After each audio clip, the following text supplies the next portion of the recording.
Moving on to other stories now, a delegation of around 160 South Koreans is in Pyeongyang to celebrate the 11th anniversary of the October 4th Declaration, the 2007 agreement signed by the late former leaders of the two Koreas, Moo-hyun and Kim Jong-il.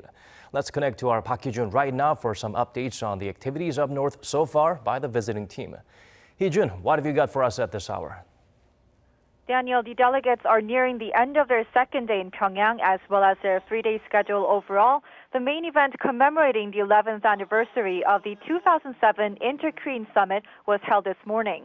What we know so far is that after having Pyeongyang's famous cold noodles for lunch at the Okryu Restaurant, which they seem to have enjoyed very much, the South Koreans toured the state-run Mansudae Art Studio, one of North Korea's largest art production centers, also believed to be one of the biggest in the world.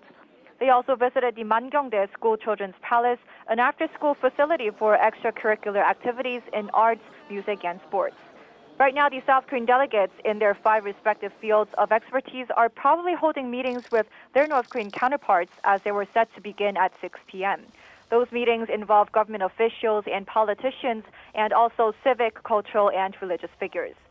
Later in the evening, they're scheduled to watch the famous mass games and an artistic performance. They will end today with a dinner banquet at 10 p.m.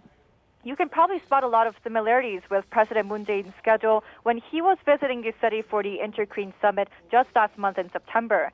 Tomorrow, the South Koreans will make a last stop at the country's central botanical garden before heading back home in the afternoon.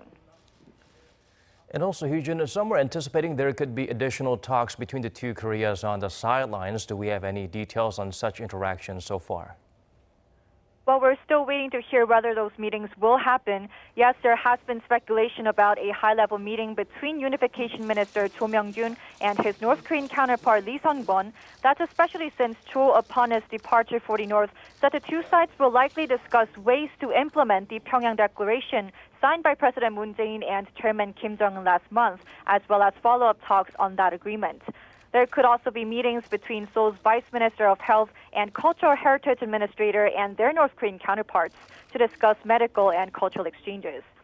Now, a bigger question is whether the North Korean leader will greet the South Koreans. A lot of attention was centered on a possible encounter between the sons of the leaders who signed the October 4th declaration.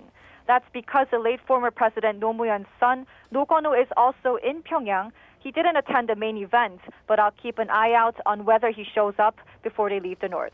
Back to you, Daniel.